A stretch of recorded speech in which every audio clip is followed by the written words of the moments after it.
سفیان بن عینہ نے کہا کہ میں نے عمرو بن دینار سے پوچھا، کیا تم نے جابر بن عبداللہ سے یہ حدیث سنی ہے کہ ایک شخص مسجد نبوی میں آیا اور وہ تیر لیے ہوئے تھا؟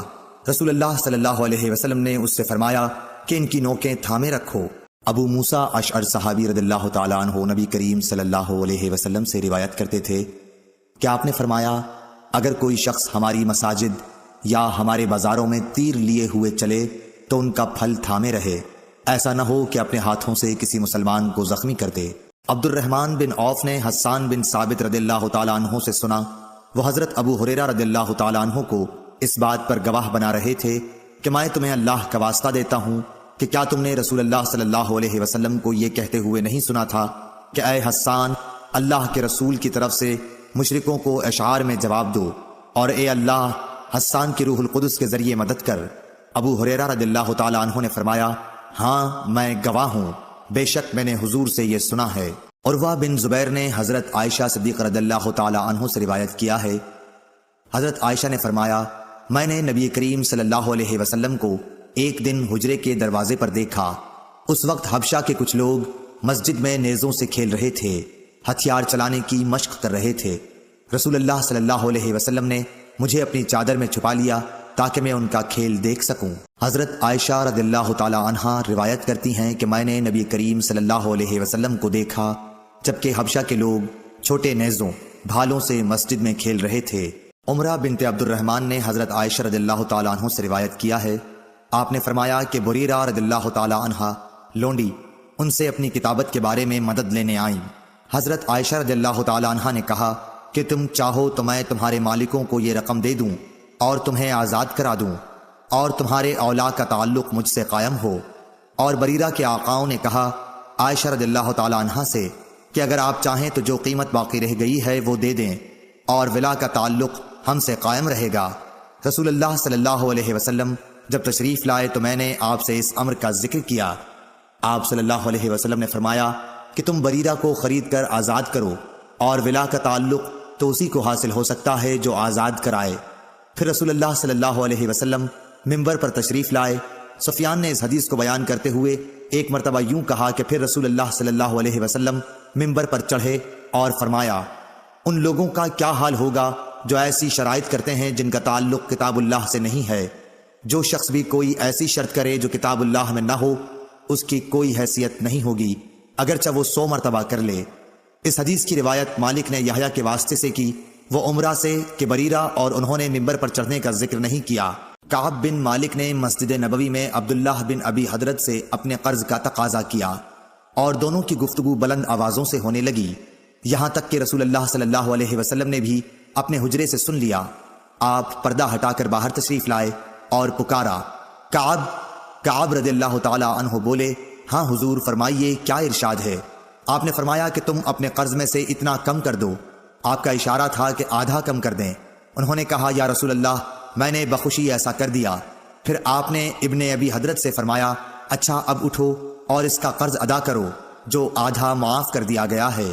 حضرت ابو ہریرہ رضی اللہ تعالیٰ عنہ سے روایت ہے کہ ایک حبشی مرد یا حبشی عورت مسجد نبوی میں جھاڑو دیا کرتی تھی۔ ایک دن اس کا انتقال ہو گیا تو رسول اللہ صلی اللہ علیہ وسلم نے اس کے متعلق دریافت فرمایا۔ لوگوں نے بتایا کہ وہ تو انتقال کر گئی۔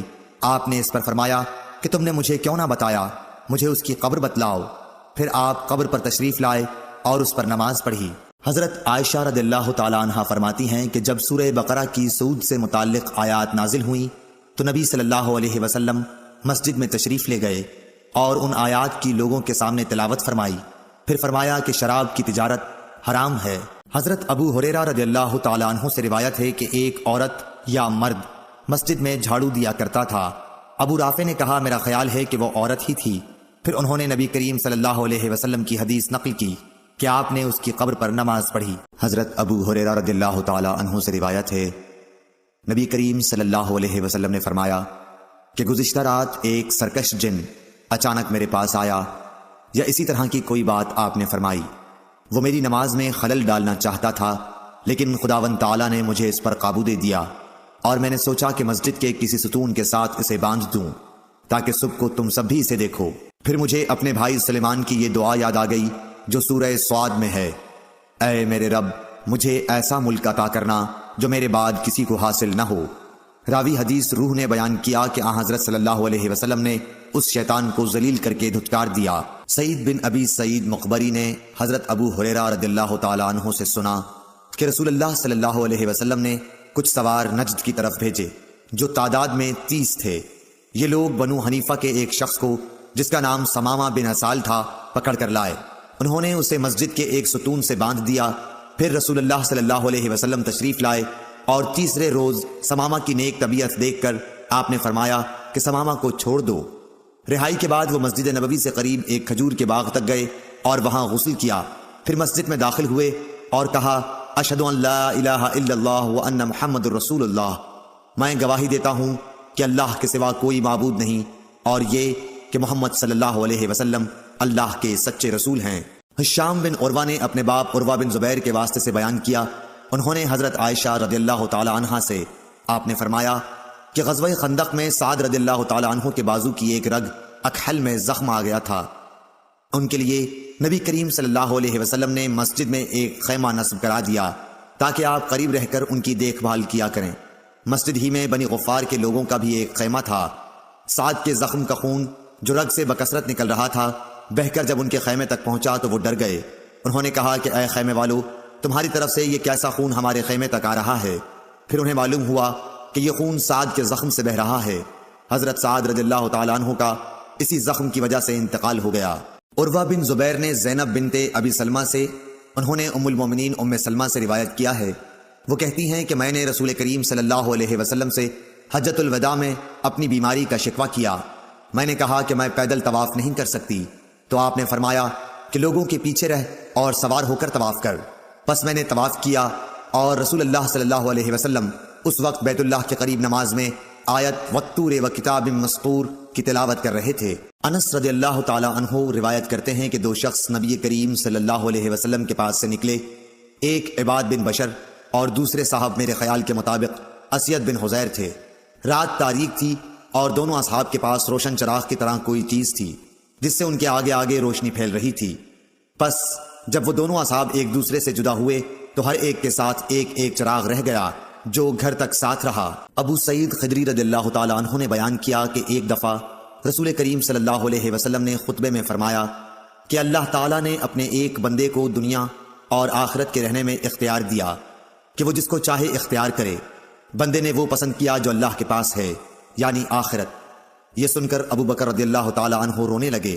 میں نے اپنے دل میں کہا کہ اگر خدا نے اپنے کسی بندے کو دنیا اور آخرت میں سے کسی کو اختیار کرنے کو کہا اور اس بندے نے آخرت پسند کر لی تو اس میں ان بزرگ کے رونے کی کیا وجہ ہے؟ لیکن یہ بات تھی کہ بندے سے مراد رسول اللہ صلی اللہ علیہ وسلم ہی تھے اور ابو بکر ہم سے زیادہ جاننے والے تھے۔ حضور صلی اللہ علیہ وسلم نے ان سے فرمایا ابو بکر آپ روئیے مت، اپنی صحبت اور اپنی دولت کے ذریعے تمام لوگوں سے زیادہ مجھ پر احسان کرنے والے آپ ہی ہیں، اور اگر میں کسی کو خلیل بناتا تو ابو بکر کو بناتا، لیکن جانی دوستی تو اللہ کے سوا کسی سے نہیں ہو سکتی، اس کے بدلے میں اسلام کی برادری اور دوستی کافی ہے۔ مسجد میں ابو بکر رضی اللہ تعالی عنہ کی طرف کے دروازے کے سوا تمام دروازے بند کر دیے جائیں۔ حضرت عبداللہ بن عباس رضی اللہ تعالی عنہ سے روایت ہے، انہوں نے بیان کیا کہ رسول اللہ صلی اللہ علیہ وسلم اپنے مرض وفات میں باہر تشریف لائے، سر سے پٹی بندھی ہوئی تھی۔